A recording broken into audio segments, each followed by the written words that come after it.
welcome.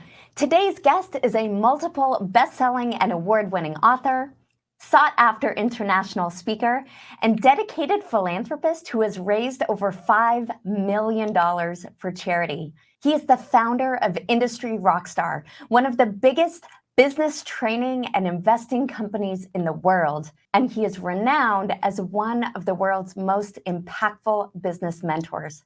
Regularly interviewed by major media outlets, he has been featured in over 300 publications and is a consultant to companies including Sony, Universal Pictures, Warner Brothers, DreamWorks, Apple, and Microsoft.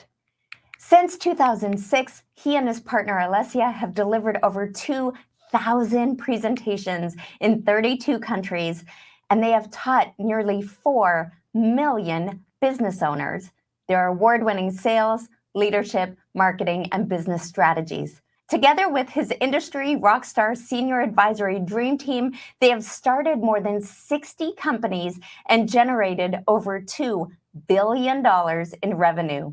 Committed to helping entrepreneurs align their passions and their vision, he is on a mission to help conscious business owners grow and scale their companies. Please welcome Kane Minkus to the show. Hi, Ellie. Welcome, Kane. Wow, you have had quite the journey. What was your first foray into entrepreneurship? Well, first of all, whenever I hear that bio, I always wish my mother-in-law was listening. That's kind of the first thing I think of. Thanks for that incredible intro. So my first foray into entrepreneurship was actually when I was quite young. I actually grew up in a house where my father was a chief financial officer for a $500 million company. And so I grew up in a really, really wealthy, financially stable, well-off environment. But I learned pretty early that he was really not happy with that situation. As much money as he earned, he was just never happy. He was always grumpy. He was always unhappy. And I learned later that he worked for a CEO that was actually very disrespectful and not a very fun person to work for. But he never understood how to create any more wealth for himself or any more money. So he really stuck with that entire show for himself. And he was an employee his whole life. And although cared deeply about, teaching us the great things, really taught us stay in school, get good grades, go through the traditional route, and you can become retired and happy when you're older. As the youngest of 3 children, I just knew that that wasn't going to do it. And I learned very early on that money was never going to create happiness. It was going to create some options. We had a nice home and lots of, ability to travel and nice bells and whistles around us. But there wasn't that happiness, that fun factor. And I thought, that's not what I want. I want to have a life of fun and passion and excitement and greatness. So my real first entrepreneurial thoughts started at a pretty young age. I remember 5 or 6 years old watching my father put on his Windsor knot. And that was one of the things I remember my dad taught me that I've taken into my adult life is how to tie a Windsor knot. No tie today, but sometimes it's necessary. Anyways, and so I remember very early on thinking, I just want to have fun. How do I just have fun and have a great life? Because I was definitely conditioned, him having a high salary. I was conditioned growing up in nice environments and traveling a lot and driving nice cars. And I thought, well, how do you have both? And I didn't know at 5 years old, but it became a mission for me is how to have both. And so I actually started in music. My first love was music, and I started playing piano and singing at around 5 years old. And I said, I'm going to do it through entertainment. So I went down that path of entertainment and ended up getting into performance. By the time I was a teenager, I was performing all over. I ended up becoming a record producer for Sony Music. And although I wasn't working as an employee for Sony, I was a contractor. And at some point at around 19 years old, I was producing and co-producing records and working on different records with famous artists that you would know by name. And Napster came along and it shut down the entire record industry. And if you're a dinosaur like I am, you remember Like me. record stores. Yeah, right? We used to remember record stores, and all those went out of business. And at that time, they stopped paying all the producers because they got nervous. They didn't know what was going on with the music industry, and sharing was going on. It was a big transformation. And I called up a friend of mine who was living in California. I was in New York at Sony. And I said, hey, we're doing all the work and we're not getting paid. What do you think about starting our own business? Of course, we knew nothing about it, but we were just as, avaricious as kids. And we said, sure. He says, move out to California. You can sleep on my couch. We'll get something started. So I packed up a truck and I moved out to California and we started our first business. And at that moment, I was $40,000 in debt.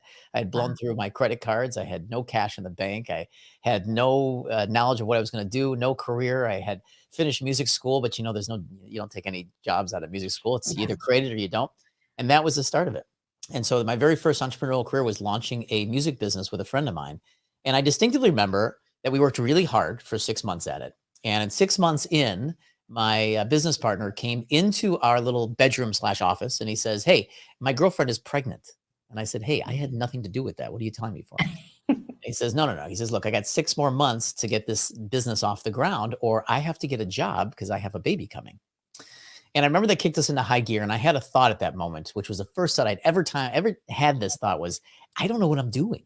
And how am I going to get this done if I don't know what I'm doing? And how can somebody get something done if they don't know what they're doing? Well, symbiotically, I happened to be doing some personal development workshops and things. I got into different conferences and things. And I happened to meet a guy who called himself a business coach. And he was a really cool guy. And he said, I remember when I got introduced to him, he said, "I just sold a media company in Los Angeles to move back to San Francisco to work with my parents who are executive coaches." Now, I knew nothing about coaching, executive coaching, business coaching. I'd never even heard of it before. In my family, that never existed. Nobody had a coach. Like, that wasn't a thing. So I said, "Well, cool. Can you help us?" He says, "What do you do?" I says, I have a business." And he says, "What's a business?" I said, "It's a media company." He goes, "Great. How many customers do you have?" And I said, "None." And he says, "Well, it doesn't sound like much of a business, but I'll come by your offices and see if I can help." So he came by and he met with my business partner and I, and he says, "Look, guys, I just sold a company that was just like this, and I coach companies. I think I could help you guys out." And we said, "Well, that's great, but we're totally broke." He said, "Well, look, I could take just equity in your business, but he said, I think there needs to be a little bit more drive, a little bit more commitment to it." So he says, "What can you guys pay?" So we scrabbled together about $1,500 a month. We split it. I was playing at a piano bar at that time, just performing and making some money to stay alive. And he took a percentage of our company, and he took a little bit of our money each month, and we started building this business with his coaching. Now, this guy was extraordinary, as it turns out. It turned out his parents were some of the top executive coaches in Silicon Valley, so we kind of struck gold with it. But in 4 years, we built the fifth largest media company on the planet, which actually still goes on to today. And what we were doing is we took our musical talents and we created soundtracks. Instead of for records, we were doing video games, television, film, advertising campaigns. And we ended up creating more soundtracks for gaming and for film, television, and advertising than almost any other company on the planet. We were doing close to, I think, around 800, 1,000 projects a year, some smaller, some bigger. And that was our first foray into it. That's amazing. So they often say necessity is the mother of invention. What I hear you say is that that was not only true once or twice, but really that, first you saw your dad, you saw that he had all the material success, but that he wasn't happy. And that was a pivotal moment for you. I also heard you say that another pivotal moment was when your co-founder came to you and really said, "I have six more months. We need to make this happen because I have a baby on the way." And the shifts that happened in that, walk us through the mental shift, the mindset that you had to develop when you heard those words from your founder and you knew something had to change. Yeah, it's a great question because today, not only, I mean, I went on to start 24 other companies, which I won't get into all those stories because it'd take way too much time, but we became serial entrepreneurs. And eventually we started mentoring businesses and launched a mentoring company, an incubator. Now for 15 years, I've been doing that. And we've had millions of businesses come through our trainings. But the interesting thing is that we work not only on strategic work with them, every business owner needs to understand strategic work, but they also really need to understand the psychology, not only of themselves, but also of the marketplaces. So we look a lot, and I've actually spent about 30 years in human potential and development work, and we can chat more about that later on. But the thing is that you just said something that was quite interesting, which is this observation of other people around me and this necessity. And I think those two things are really important because there's this essence of intrinsic drive. And, I've spent a lot of time now. I've been on stages and toured all over the world. People like Tony Robbins and Robert and Kim Kiyosaki, people that look a lot at the psychology and the human behavior of successful people, because we all understand that it's a combination of both what to do and who you're being in the moment, how you're thinking, what your beliefs are. It's really a mixture of both. And, some people say it's 80% mindset and 20, I don't know. It's a mixture, right? You have to not only understand yourself and your thinking, but also understand what you're doing and how you're executing on it. And so, I grew up in a family where it was a lot about, you can't do it. You can't be a musician. I remember my dad used to say to me, "Hey kid, nobody makes any money in music, so figure something else out." And I would say, "Well, but there are people that make money in music." And he'd say, "Like who?" I'd say, "I don't know, Madonna, Phil Collins, Peter Gabriel." And he'd say, "Well, they got lucky." And I realized that there are people that really believe that success in doing what you're passionate about and having a major impact is this element of luck. And I just wasn't willing to accept that because I didn't feel like I got lucky. Today, I am not a gambler because I'll tell you, if I ever gamble anywhere, anytime, I lose all my money. So it's not about gambling. To me, it was about how do you actually understand who and what they do and how they think so that you can take what you're passionate about and be really successful. And I think there's this essence of drive for a lot of people when they're told they can't do it or they're not good enough to do it or it's not going to work. And there's something intrinsically in them that says, I'm not willing to settle for that. I am going to figure it out. And there's that drive and that commitment to figuring it out. Funny enough, today I have 3 children and we're extremely conscious about our parenting, consistently offering them great praise and love and encouragement and support so that they develop healthy relationships to themselves and healthy relationships to success. We work with them on money and success and sales and all the things that we are spending, endless days recoding for entrepreneurs that didn't grow up in those environments. And yet there's an interesting double side to that, which is that we actually see, and this is of course very documented for a lot of parenting, is that when you give the kids all the love and the support, they also don't get that kind of burning edge of, oh, I'm not good enough. I'm going to prove it to others. So what we're very fascinated with is how do you create a leader, an entrepreneur, a business owner, or a founder of any size company, whether, we work with clients that are from 5 figures or just getting started all the way up to 9-figure companies. Really, it doesn't matter. To me, it's about human achievements. And when it's put into business, we look at the success patterns and the strategies. But how do you create somebody that is happy, that is complete, that is feeling grounded, that is feeling good about themselves and is driven?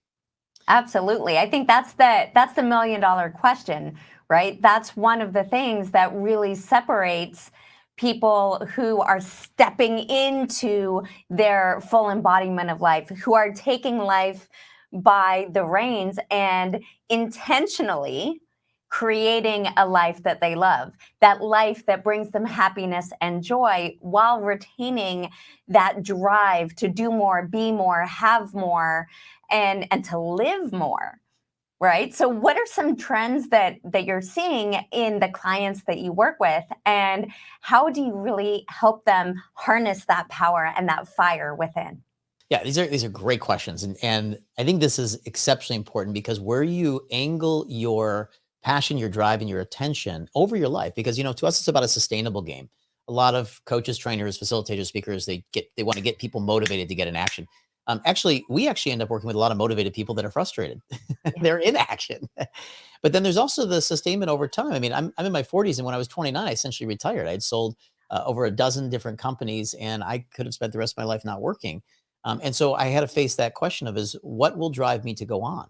And then in COVID, our company in 2019 was doing 200 conferences a year in 32 countries. We were bringing, literally 60,000 business owners a year together in different conferences. And then COVID shut down all of the live opportunities and the live conferences across the world. And we had to say, well, what do we do? Should we just leave it alone? Should we take a year off, take a couple of years off? What should we do? Interestingly enough, there's a research report that shows that when somebody sells a business, or they sell their company, they exit their company, if they don't start something within 6 months of exiting, they have a very, very reduced likelihood of ever creating that kind of success again. And so I think there's an element of how do we keep our intrinsic drive? And I'll give you a few things. One is challenge. Humans are really driven by challenge. And whether it's challenge against somebody or challenge against themselves or challenge against competition or something, there's this element of being lit up by challenge and being motivated by that. And I think humans are intrinsically lit up by challenge and motivated by challenge. So one of the things that we do both with our children and ourselves and also our students and our clients, because we still run programs with thousands of students and business owners a year at all levels in them, is continually looking at how can we challenge them? Because many times people get bored at their businesses when they are feeling like they're not challenged anymore. Yeah. And they can even be running I've worked with billionaires who they're feeling lost inside because they feel like they don't want to be challenged by anymore. Yeah. And so sometimes we change the challenge. It's not challenges about making money because it's not important to them anymore. It could be challenged by becoming a more powerful leader, a more powerful communicator, someone who can motivate, inspire, or show up in a different way. And that could be their challenge. Because to me, you can spend the rest of your life challenging yourself to be growing dimensionally. And to me, that's really what we need is more dimensional people on the planet, more evolved people pushing out and challenging themselves in all sorts of different angles and areas. So challenge is definitely a big one. And we encourage people to be challenging themselves regularly. Yeah, learning, right? Constantly learning, constantly growing.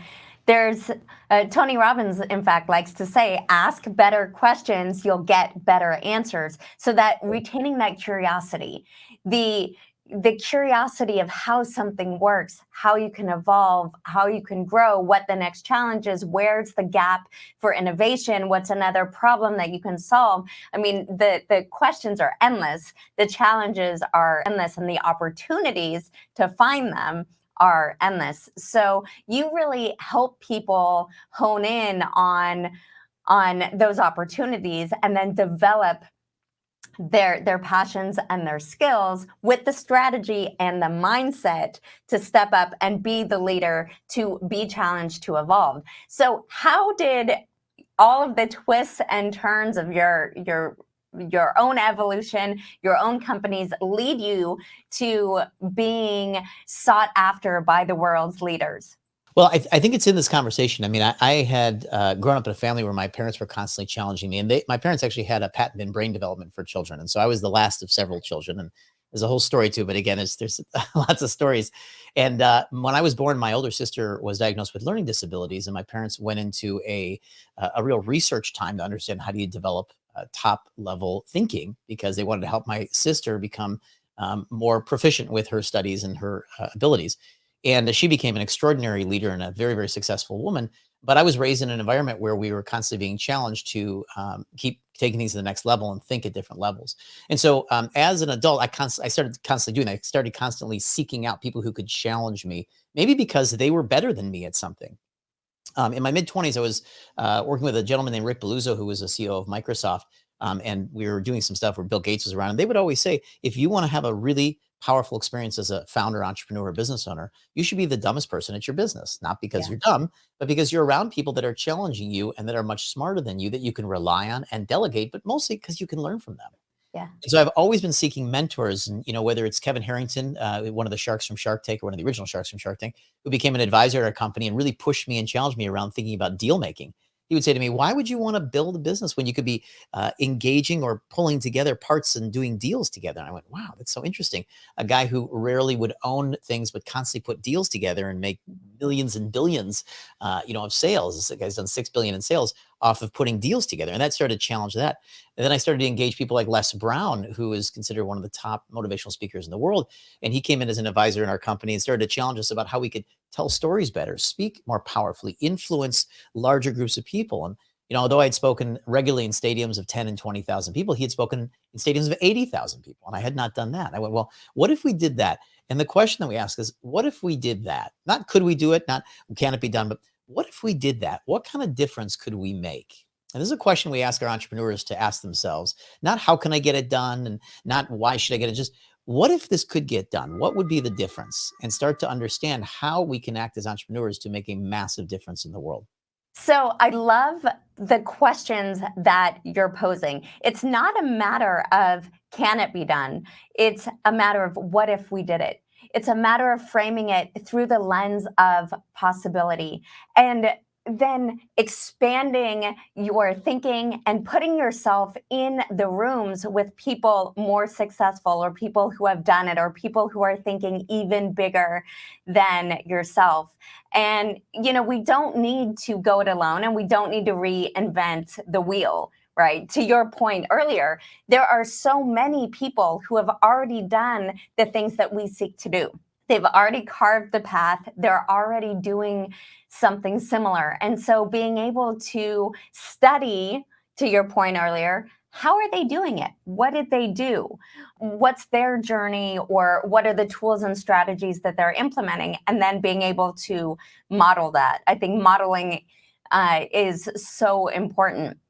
Now, you are in proximity with the biggest and the best. You have lived exactly what you're saying, which is don't be the smartest person in the room. If you're the smartest person in the room, go into a different room. And so you've achieved all of these things. But the journey to entrepreneurship is definitely filled with twists and turns and ebbs and flows. It's not always as easy as it can sound. So share with us, what's the biggest challenge that you have faced on your own entrepreneurial journey, and how did you navigate it? So, it's interesting. Probably asking me prior to 2020, I would have given you a different answer. But I think that the last couple of years showed me that adaptability is probably the most important skill set that an entrepreneur can have, because there's a great quote, and I'm forgetting who said it, but I'm pretty certain it was a brilliant woman who said it in honor of Women's Day, which is, and it might have been Mary Mercy, but it's, as soon as I got a handle on life, the handle broke. Oh, wow. Yeah. And I love the quote because it's so true. I think as an entrepreneur, as soon as you think you've got a handle on something, you will be shown by the markets, by the world, by, the universe, by the economies, by your customers, whatever, that things are changing. And I think that, being a musician, and funny enough, I have discovered a lot of really successful entrepreneurs, business owners, investors actually have some sort of creative background. Mhm. And I think that there's something to be said about the foundation in creativity being to take whatever and create something from nothing and be willing to change it or see it from a different angle in a moment, in an instant. And in fact, one of the things that we do with our kids right now is our kids are not in school. We don't school our kids, we educate our kids. And so our kids are trained right now, and we are training our daughter. We have a 7-year-old daughter. We've been training her since 2 years old to be in the creative arts. She has been trained by songwriters and dancers and gymnastics, and she has been trained in all sorts of areas around creativity, because I actually think the most important part of the training for a child is in creativity, not in math or science, things like that. And so the idea is that creativity and adaptation and agility and ability to change quickly, I think, is one of the most important aspects of an entrepreneur. So what I would have said, what I would say now is that that ability to adapt quickly to the environments and the changes that are going on is the most important thing. And the biggest mistake that I think I've ever thought or ever had made is that we've got it and it's going to go on like this forever.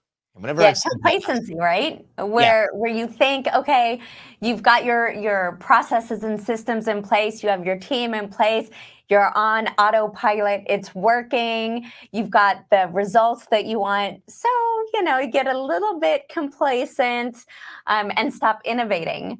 yeah, my And wife calls it then arrogance. the handle breaks. She says, "Hey, you're being too arrogant, right? Don't be so certain that it's going to always stay like this." And so it's definitely that essence of, hey, it's going well now, but what are we doing to prepare for and to look long term? I think as soon as we stop that, as soon as we get complacent, to use your word, or as soon as we assume that things will go on like this, we've lost the game of adaptation, which is what a business is. Business is always growing or dying; it's never staying the same. And in the light of its growth, I mean, things can look like they're staying steady. And I think people have always thought they always want to keep this flat line, right? But if we think about it, the way our lives work, if you think about the way our heartbeat works on a heart meter, it goes boop up and down, Yeah. boop up and down. We don't want a flat line. That's a totally different signal, right? We want a life of up and down and up and down. And that means we need to prepare for those. And I think that probably the biggest mistakes I ever made is when things were going really well, we would say, well, we got it. We figured it out. It's going well. It's going to always go like this. And as soon as we, looking back on that stuff, when we did that, we did ourselves a disservice by not being ready for and, future forecasting how things would go if things completely changed. Yeah. Would you say that the ability to pivot and adapt and change and future cast and constantly innovate and iterate and stay present and not get complacent is the difference between a 5-figure entrepreneur and a 9-figure entrepreneur? Is that the secret sauce that really allows a company to grow and scale and be sustainable? It's definitely one of them. I think that there's a couple of differences, and I think that a lot of people overvalue motivation. To be honest, I think they think that if you just get out there and you do stuff, you're going to end up, in a successful position. Although motivation is important and taking action is very important, I think that understanding strategy and business models are actually also very important, and that's why we've combined both. Because I spent many years in personal development workshops and seminars, which were wonderful, and they were great for me to have discoveries about myself and help others have discoveries about themselves and have breakthroughs about how we were being with people and leading and communicating. It's great and it's a part. But I feel like a lot of the world has gotten overly oriented towards, change the way you think or change the way you're motivated or get yourself motivated. Inspired. That is one component.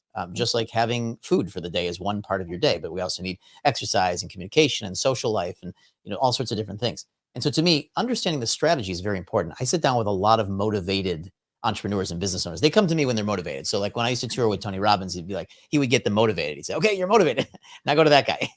Like, now that you know why and you are motivated, now you need how to get it done and the daily execution of it and the strategies of decision making and the nuances to discussions, conversations, emails, business strategies, how to be managing money. I mean, there's a whole world to that I think a lot of younger entrepreneurs sort of say, oh, that's the details and that will get handled later. In fact, it's both. And understanding that, becoming really savvy in strategic understanding of your business, the details, while also putting in the heart and being motivated and having that passion. These are things that are extremely important to put together. Yeah, absolutely. I love that you're bringing up that point because I think, especially during COVID, we're seeing an influx of entrepreneurs. The knowledge industry has exploded, and the self-education industry has exploded. And I think what we're seeing is so many people they're passionate, they're excited, and they have no idea the strategies or the steps to take to actually bring that passion and that vision to life. Yeah, that's amazing. So when you are working with entrepreneurs and all these different levels around the world, what are some of the biggest limiting beliefs or struggles? What are the stories that they're telling themselves that you can help them with? Because I mean, you guys get right in the mindset, you help them, because without the mindset, they're not going to take the action and implement the strategies that you're teaching them. That's an awesome question. And it's a really good myth to bust, because I think that a lot of people think that more successful people have less fears or concerns. I have been with billionaires that have the same concerns of stay-at-home moms that, are just trying to get their first business started. And a lot of it does revolve around things like, am I good enough? Am I smart enough? Am I capable? And there's kind of these 8 core questions that we notice people have been asking. And we often say, these are questions that are not only unanswerable, they're not even a question to be had. The question of, am I valuable enough? Like, the question is, to me, is like, why is it even a question? Like, if you're here on the earth, if you came to the human, then you were here by virtue of the universe deciding you should be here, right? There's actually much more important questions for success. And just to go back to your quote about Tony, ask better questions and get better answers. What I notice is that a lot of people get stuck in these conversations, and a lot of it comes from childhood. So my wife and I are the book we're working on right now is that we have discovered that there are about 110 belief systems that parents and educators, based upon the current system, inculcate their children into, that cause them to have to work against the belief systems of success and wealth. And by the way, running a business is really about building personal wealth. I mean, I have family that are very highly paid employees, and they build very successful wealth. So it's not like you want to be an entrepreneur because it's cool. You want to be an entrepreneur because you feel that intrinsic drive to create something that's not there and take it out to the world. But your pathway as a professional is to not only serve, make a difference, bring great things out to help people through business, but also to create personal wealth for yourself and your family, right? And so businesses are really that vehicle. It's a vehicle about personal wealth.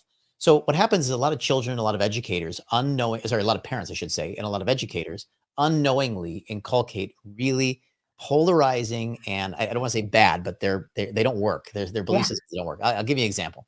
One of them is that we tell children, don't talk to strangers, right? Mhm. Why? Well, we say strangers are dangerous. That's typically our response, right?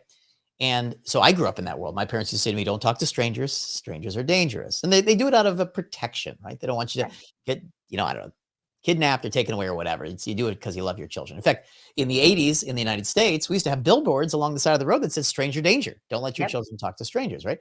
So this was ingrained in the culture. But yet then we all grow up and we go out and we start networking in business. And one of the most important skill sets that we have for success is that we can talk to strangers. I get on stages. Literally, I did 250 events last year and 180 events the year before. I've been doing 200 events every year for the last 15 years. I step on a stage and I'm in front of hundreds or thousands or tens of thousands of strangers. And I had to spend a significant amount of time re-encoding a belief like that. And there's about Mhm. 110 of those beliefs. And I can feel that, as a father, I can understand it. We were in Australia. We were living in Sydney, Australia. I had just opened our South Pacific offices for our company. And I had my older son, who is now he's a teenager, but he was about 4 or 5 at the time. And I was putting him into the car in his car seat one morning. And this young girl was walking by with a backpack. She was walking to the beach, where we live right by the beach. And she says to me, "How you going?" And I said, "Not bad," because that's how they greet each other in Yeah. Australia. I said, "How you going?" She says, "Not bad." I said, "Have a nice day." She goes, "Thanks."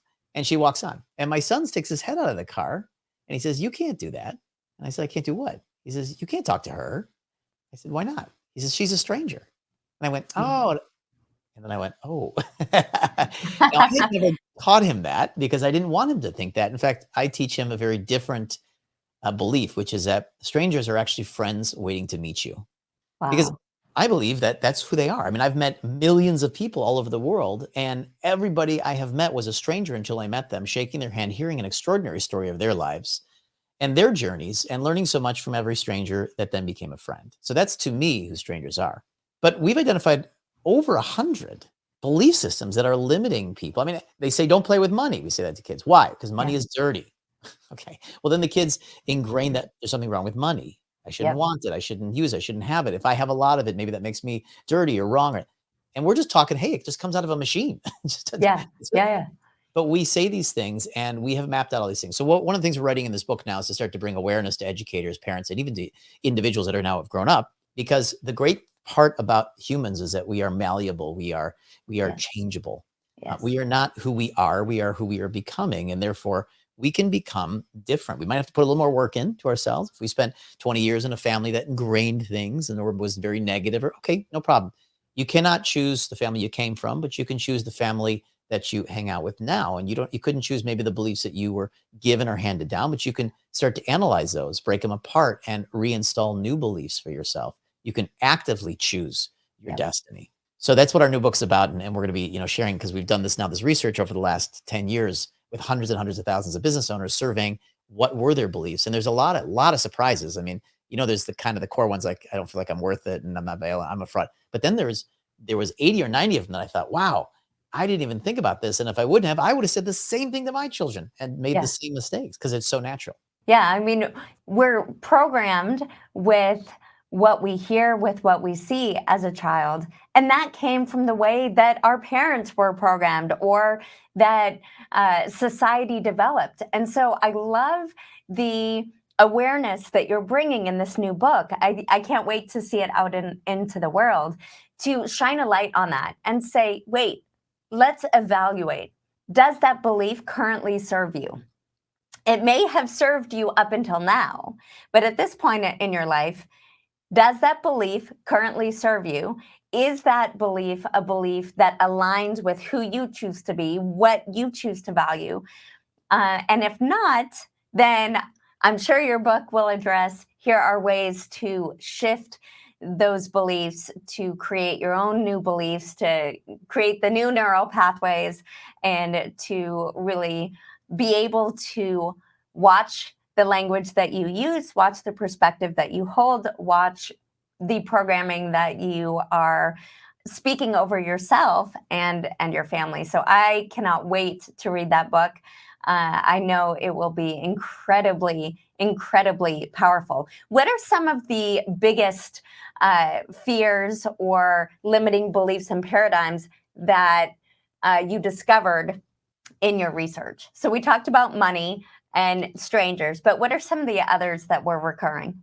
Well, so one of the beliefs that I discovered and then tested, I was in an elevator in Kuala Lumpur in Malaysia. I was giving an event there. We had about 3,000 entrepreneurs that were coming for a 3-day conference. I happened to be giving this event, and I was at the end of the day, I was just wiped. We'd spent 9 hours doing transformational work with them and strategic work and teaching and exercise and everything. And I was just wandering to the elevator to just go back up to my room and fall in bed and fall asleep. And I got on the elevator, and this woman and this young girl, her daughter, gets on the elevator with me. And I'm just standing in the back. And as we start going up, because it's a very high tower that we're in, I start hearing the daughter say to her mom, "Mom, when can we go to the pool?" And her mom didn't answer her. She I don't know if she ignored her or just didn't respond, which sets up actually a whole nother set of belief Uh-huh. systems we'll talk about another time. But her daughter starts to get persistent. She says, "Mom, when can we go to the pool?" And children, this girl must have been 7 or 8 years old, and she was persistent. I love persistence. We teach our kids that when it comes to business or deals and things like that, no never means no. No means that you haven't found the right way to negotiate it. You haven't got it done. So we have a very persistent group of children. And by the way, just all the parents out there, be careful what you teach your children, because we teach them young, so we don't have to recode them later. But I'll tell you, it creates a very dynamic and complex home Yes. environment. So this girl starts getting really persistent. She says, "Mom, when can we go to the pool? Mom, when can we go to the pool? Mom, when can we go to the pool?" Almost like that old Bart Simpson routine. Mom's broken. Mom's broke. Like, hey, when can we go to the pool? Mom, when can we go to the pool? Mom? And her mother stops her and she says, "The more you ask, the less likely it is to happen." And this is all going on in front of me. Like I'm Yeah. not there in the elevator, like a little family, discussion going on. And I had so many emotions come up at the same time. First of all, I got angry, that a parent would say that to a child. Then I got angry that a woman in the world, to honor Women's Day here, is that a woman in the world will be told not to ask for what she wants. Yeah. Which made me angry in itself, because we need more empowered women, not less empowered women, right? And then to see that as the source of that was to come from a trusted source, a parent, right? Yeah. And so now parents are training their children how to think. And with complete respect to parents, it's a complex job, because you actually probably want your children to go off and become more successful, more impactful, more extraordinary than you were. And yet you're limited to your own abilities of how you think, Mhm. unless part of the way you think is to inculcate them with the interest in constantly questioning everything. Yeah. It's a very interesting dynamic, and we have been very conscious of it. So we create, we engage our children to question everything, to consider everything, to decide, to be persistent, to be resistant, to be consistent, to ask for whatever they want. And again, like I said, that creates a very complex environment, because it's much easier to have submissive children, whether it's school or at home, to deal with complexity. But in fact, we have been willing to sacrifice the peace and the ease over creating human beings because I don't think we could talk about it to others and then not demonstrate it at home, right? Absolutely. We can't say to people the educational system does not support and then send our kids to education. Like, we homeschool and have an alternative way of educating our kids. I believe that one of the things that's, I think, the biggest dichotomy in the world about mentors and coaches is they tell people one thing and then they live a different life. Yeah. Well, I'm not looking for that. I'm looking for integrated mentors. When I take on people, I want to say, I want someone who's integrated in what they're talking about. Otherwise, forget it. I don't want just someone with lip service. I want someone who has lived it, experienced it, has gone through it, good, bad, easy or ugly or whatever it is. Yeah. So one of the things that we understood is that people are often told being persistent is annoying. And yet anybody who's a professional understands that if you want to get things done, like the Beatles, who had to be persistent to get their records into the stores or even get signed in the record labels, Jack Canfield, right, Yeah. who we all know, who has a great story of how many publishers he had to go to with Chicken Soup for the Soul rejecting him. Persistence was a key to success. And yet this woman, who I'm not necessarily, I don't know anything about them. They stepped off the elevator. I never saw them again. And I'm going to probably assume that with those belief systems, she's probably not particularly impactful. And it's not a judgment. Yeah. She's perfectly lovely, and however she does things is great. But if we're looking to create super achieving entrepreneurs and successful leaders with a dimensional and heart-centered approach, feeling empowered, because when people feel empowered and they feel connected to love and they feel able to create, they tend to, and they typically end up in positive contribution situations, not negative contribution situations to their communities. Absolutely. So ultimately what we're doing around here is we're trying to create the most empowered people, not just empowered with, love and energy, but empowered with love, energy, and money, so that they can actually create whatever they want and feel powerfully connected as humans and souls on the planet. So what is your North Star? What is your why? I mean, we've talked a lot about really leaning into this passion and this purpose. Why are you so driven? Well, selfishly, because I do think people should be connected to their selfish interests, because I think that's important, right? We need to be equally selfish as we are selfless. We work with a lot of women who put everybody else in front of themselves, right? And we say, look, there's a good time and place and a lot of value in being selfish as well as selfless. So my selfish interest is to create a more functional and more powerful, supportive world for my children and for my children's children. I used to tell my children that I don't know why they were born into the world, but they're here for a very important reason. I believe that my older son is here for an extremely important reason. I don't know what it is. And as every year goes by, as he starts to get more and more interested in things like climate change, and he's got a European background and roots, I think, well, maybe he'll create important inventions to change and save humanity. When I think about my daughter, and we named her Rania, which means singing queen. We actually named her Rania Bella, which means beautiful singing queen. Yeah. She's fascinated with entertainment and performance and songwriting. Maybe she will write songs that moves the world and changes the way people look at things.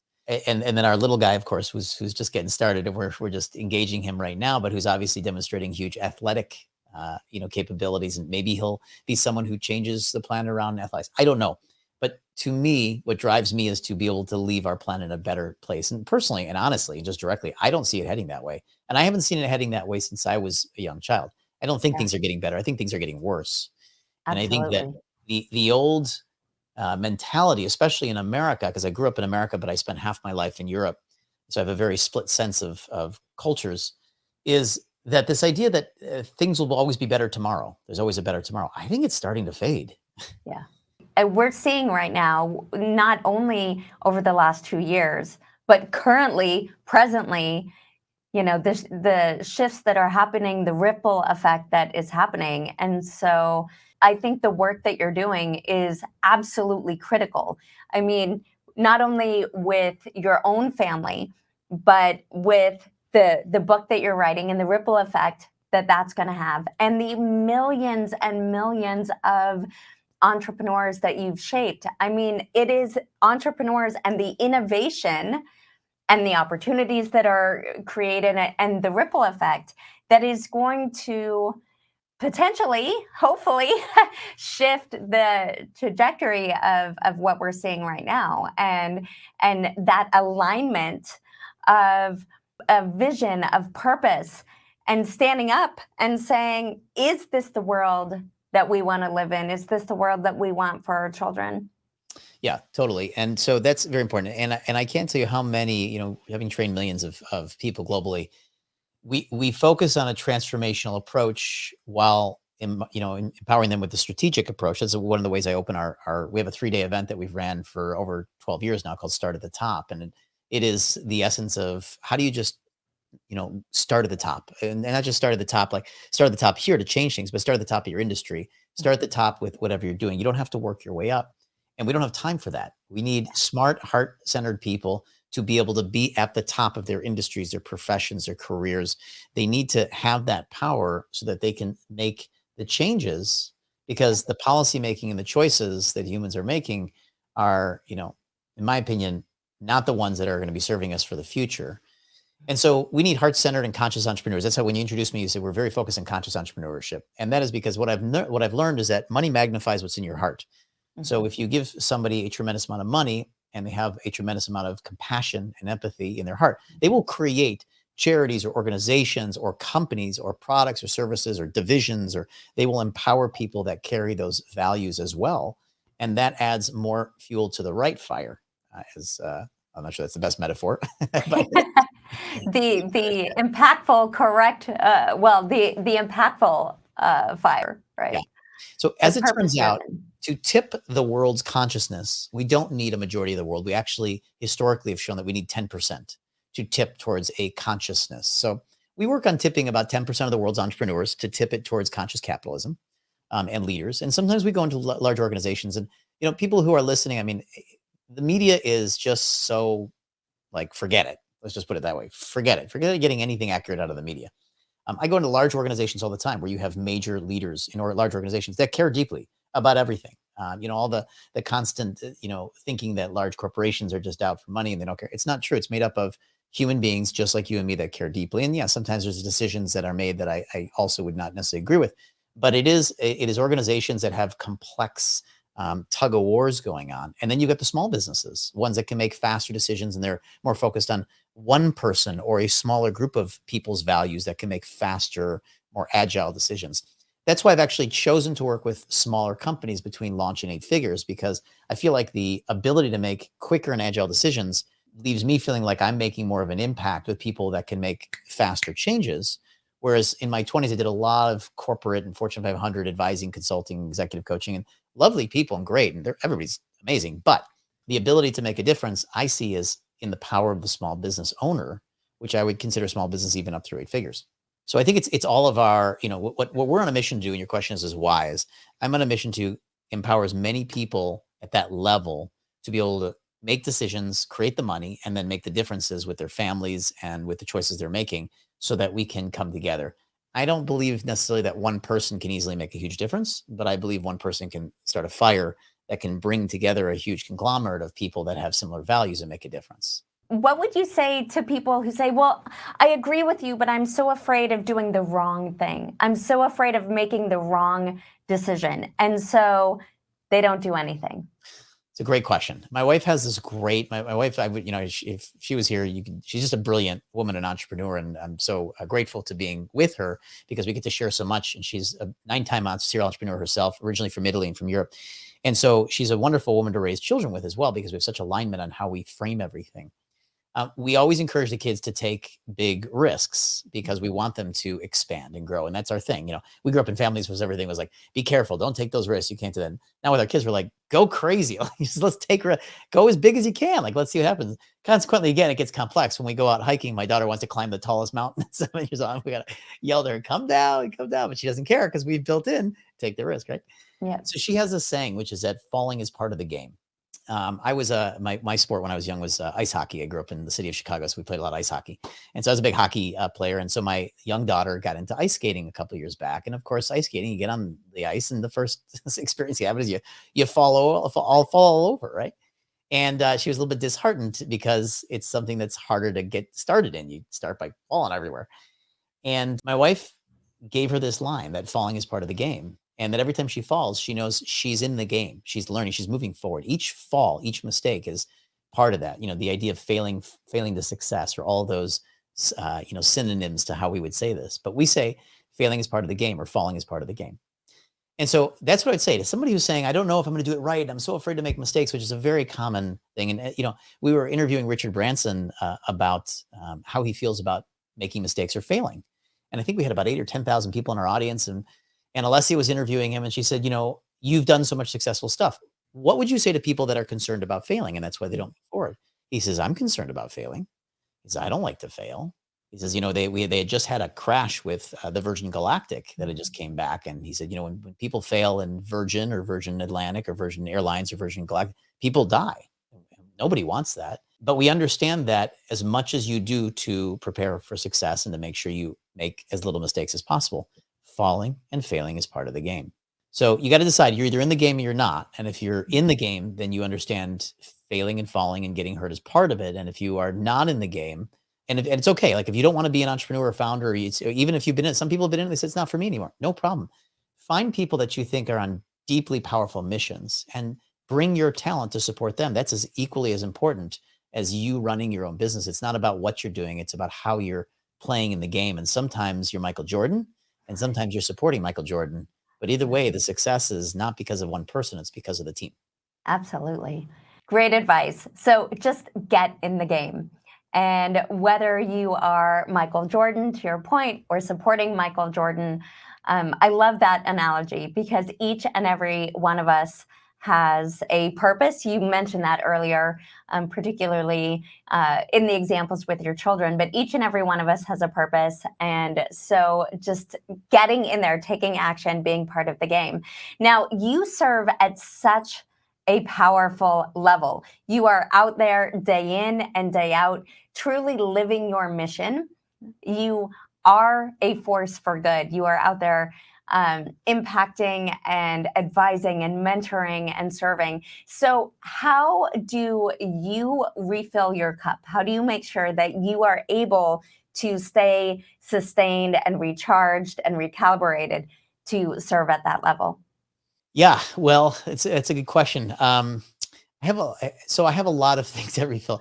So it's some just kind of silly little Kane things, but so first of all, I love changing the dimensional modality for myself because it has me recuperate. So I love athletics and exercising. I work out at least once, if not twice a day. We have a gym at our house, and I love to put on trainings. Right now, I'm actually in a whole training around financing mergers and acquisitions that I'm listening to.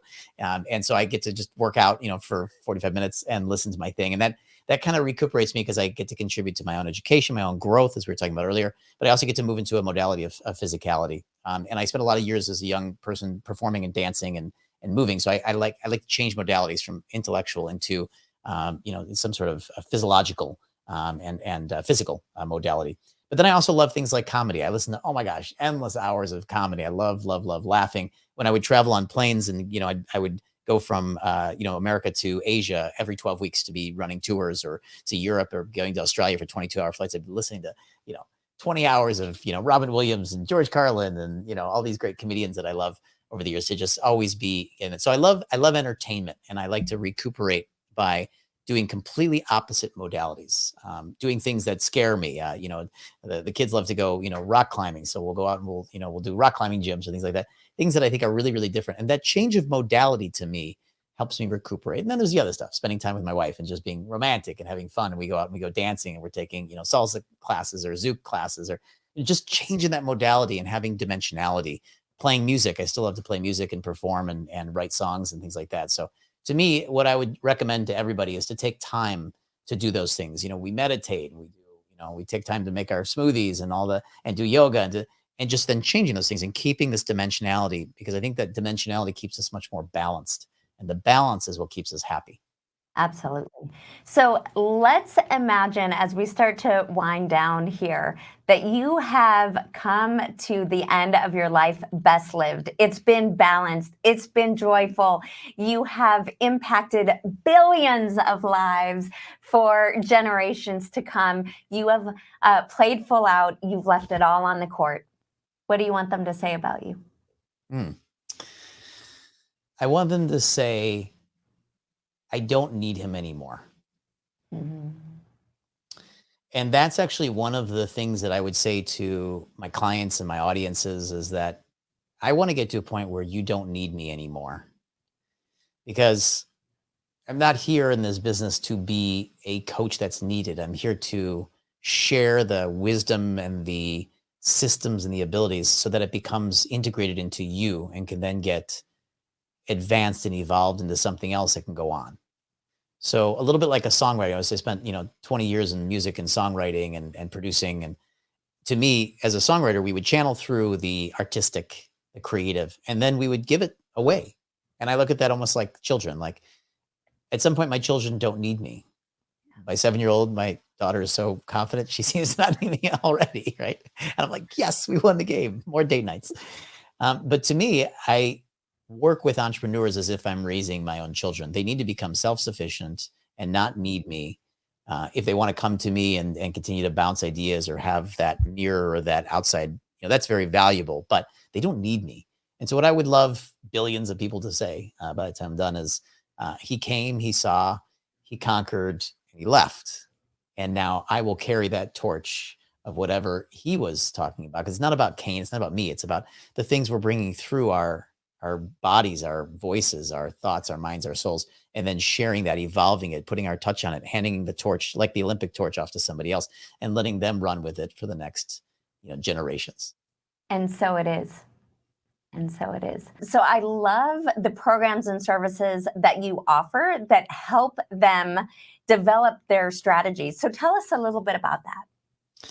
Sure. Well, so I absolutely agree. And so for the last 15 years, one of the things we have had a lot of people coming through. So we've had, we help business owners from launch all the way really up to 8 figures is what we say. And then if they want to exit their businesses, or if they want to, go public or whatever, then that sort of becomes a different world. So we look a lot at from the launch to 8 figure level.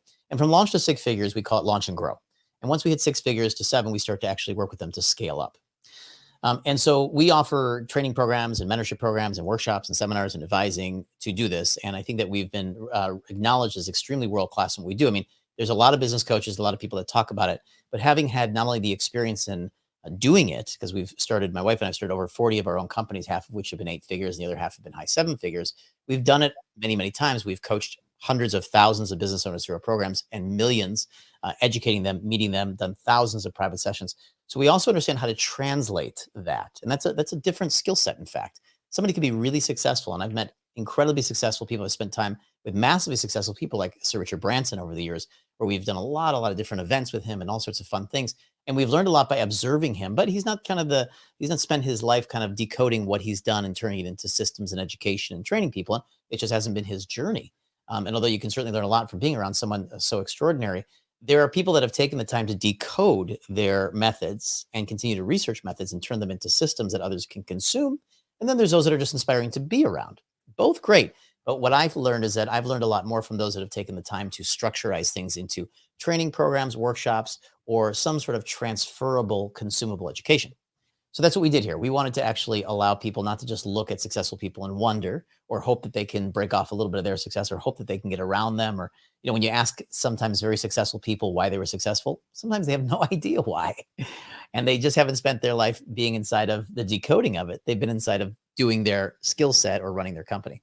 So we've took it upon ourselves to not just be a success ourselves and make an impact, but to really be able to turn those success systems into tangible frameworks that other entrepreneurs can learn and then apply no matter where they come from. And we've been very passionate about the international landscape. So we have had students and clients from over 80 countries, and we've been in 32 countries a year with our conferences, the US being just one, meaning we spent the rest of the year in 31 different countries helping people from Japan all the way down to Indonesia and Australia and New Zealand, and everybody throughout Europe and the Middle East and Africa, anywhere we could get to, that we could be helping entrepreneurs and understanding that different cultures and different beliefs require an integration at different ways and different levels.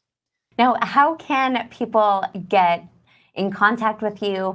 How can they learn more about your programs and the things that you do? Sure. I mean, all the classic sort of social media ways that we're active on, you can certainly reach out to there. Our assistants and teams check all of their messages and things and send us things that seem like they'll be great partnerships and people who want to be part of our programs. Also, just watch online for our programs. Look us up on our website at kanealessia.com or, come find our mentoring programs. If what we're talking about here seems to resonate with you and you're saying, I'd love to have people who get the integration of the conscious and the systems, the strategies and the heart, then just come find us. We're pretty visible online. You can find what we're doing, find our books, find our programs, find us for advising and things like that. And then let's talk, because we love working with great people. And although we like to take a lot of time off and spend it with our kids these days, we also love to continue to work with really heart-centered and driven entrepreneurs. So as we wind down, because now you're going to be bombarded, people will reach out to you because you're incredible. Any parting words you'd like to share? Yeah. So the phrase that always comes up for me is just do it, man. like, like spend or I don't mean to say man, but like just do it, just do it. Like just take these actions. I can't tell you how many friends or colleagues or family members that I've had to spend years convincing to move on from something that just wasn't really feeding their soul. The pouting words is there will always the action you take will always create a better next step. So if you're worried about whether the next step is the right step, the answer is yes. Just go do it. And you will by design. I have never heard anybody that has really taken life by the horns ever said, "Oh, I wish I didn't leave that marriage I wasn't happy with. I wish I didn't leave that company I wasn't enjoying. I wish I didn't leave that situation." They always said, "I'm so glad and I wish I would have done it earlier." The number one thing I heard when I would be sitting in transformational seminars at 18 and 19 years old, just because I got introduced to them early, is, "I wish I would have done this when I was your age." And I didn't know what that meant because I was so young, but I promised myself, I said, if so many people are saying this to me, I should pay attention. And I'm going to live my life so that I never look back and say, "I wish I would have done that." Just do it. Just do it. Whatever it is, just do it. Just do it. Thank you so much for being here. To our audience, whatever it is, just do it. Get started. Take that action. Till next time.